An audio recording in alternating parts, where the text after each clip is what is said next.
স্পষ্ট কথা যে আমি আধা ঘণ্টাও দেৰি কৰা নাই, 4জন একেলগে বহিছোঁ, প্ৰশ্নটো উত্তৰ তেওঁলোকৰ পৰা লৈছোঁ আৰু আমি উত্তৰটো দি দিছোঁ, ৰিপৰ্টটো দিছোঁ, চাৰ্কল অফিচাৰক হেণ্ড অভাৰ কৰিছোঁ। আৰু চাৰ্কল অফিচাৰ কৰোঁতে মাজে মাজে আমাৰ আয়ুক্ত আয়ুক্ত আহিছিল, তেখেতে এনে আছে আৰু কথা, তেখেতে কোনো ভাগ লোৱা নাই। গতিকে ৰিজাল্ট হৈ গ'ল। মই সুধিছিলোঁ যে এইটো ৰিজাল্ট আজি দিবনে? বোলে নাই, এইটো ডিচেম্বৰত এপ্ৰুভেল এটা লাগিব, ডিচেম্বৰ দায়িত্ব। ঠিক আছে কৰক, আপত্তি নাই, আমাৰ কৰিবলগীয়া একো নাই, চহীটো আমি কৰি দিছোঁ বঢ়িয়াকৈ। কৰি দিওঁতো আজি দেখিলোঁ 15-16 দিন হ'ল, 15 দিনমান হ'লেই নেকি, হ'লেই মোক মানে আৰু বেলেগক দিয়ে। আমি তেনেহ'লে what is the utility of this sorts of interview? এইটো কি প্ৰয়োজন আছিল? আমাৰ কি প্ৰয়োজন আছিল? আমিতো কাকো বিচাৰি আমাক তাতে জুৰি মেম্বাৰ কৰক, কিবা কৰক বিচৰা নাই। এই কথাটো আমি মানি নলওঁ আৰু এইটো কৰিলে বৰং আমি হেৰি কৰিম, আমি ইয়াৰ বিৰুদ্ধে যি কৰিব লাগে আমি আমাৰ ব্যক্তিগত আমাৰ এটা মৰ্যাদা আছে নহয়, সেই মৰ্যাদাৰ ভিত্তিৰে আমি কাম কৰিম। আমি মানে মই কৈছোঁ, আমি 4জন একগোট হৈ কৰিছোঁ যেতিয়া, আৰু সেয়ে আমাৰ প্ৰথম দেখা। আৰু এতিয়ালৈ আমি তাক লগ পোৱা নাই, কিন্তু ফোনবিলাকে আমাক ব্যতিব্যস্ত কৰিছে, ফোন কৰিছে, ৰিপৰ্টাৰবিলাকেও আহি সোধে। গতিকে ভাল লগা নাই আমাৰ। আপোনালোকক কোনোবা কাৰণত হেঁচা প্ৰয়োগ কৰিব নেকি? কোনো কাৰণতে হেঁচা মইতো নাভাবোঁ। বাকী 3-4জনে গভৰ্ণমেণ্ট অফিচাৰটোক অফিচাৰেই, গতিকে তেওঁলোকে কি কৰে নাজানো, মোৰ বিশ্বাসটো আছে নকৰে। কিন্তু মই কোনো কাৰণতে কোনো হেঁচাত প্ৰতীয়মান হোৱা মানুহ নহয়, মই নহওঁ। এজিচি আমাক নিৰ্দেশ দিলে যে তেওঁলোকৰ 4জনৰ পৰীক্ষা ল'ব লাগে, আপোনালোকে 2খন পেপাৰ চিলেক্ট কৰি পেলাই আপোনালোকে এইটো প্ৰস্তুত কৰক।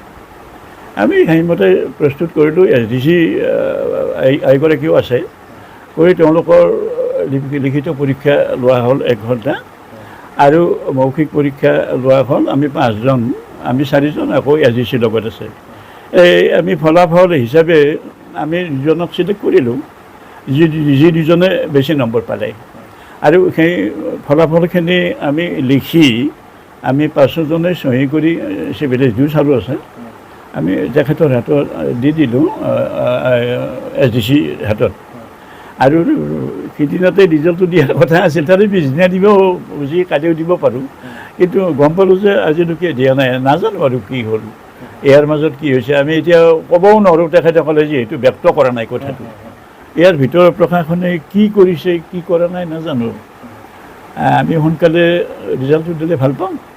আমি যিটো ইণ্টাৰভিউ পাতিছোঁ আমি নিৰপেক্ষভাৱে কৰিছোঁ।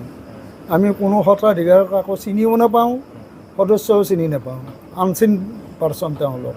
গতিকে আমি একদম নিৰপেক্ষভাৱে কৰিছোঁ, সত্য কথা।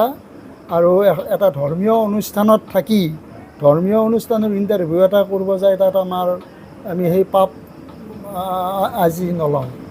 এইটো খাটাং কথা, আমি সত্য কথাই ক'ম, আৰু সেই সত্যমতে যোনে বেছি তাক দিব লাগে, সেইটো কথা স্পষ্টকৈ ক'ম। আৰু স্পষ্টই আৰু কিয় মানিম? প্ৰশাসনে হেঁচা প্ৰয়োগ কৰিব কেনেকৈ?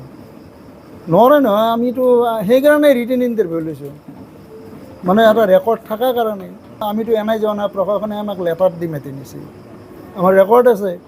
তেখেতসকলে লেটাৰ দিছে, মাতি নিছে, আমি গৈছোঁ, আমাক কৰ্তৃত্ব দিছে তেখেতসকলে, সেইমতে আমি ইণ্টাৰভিউ পাতি।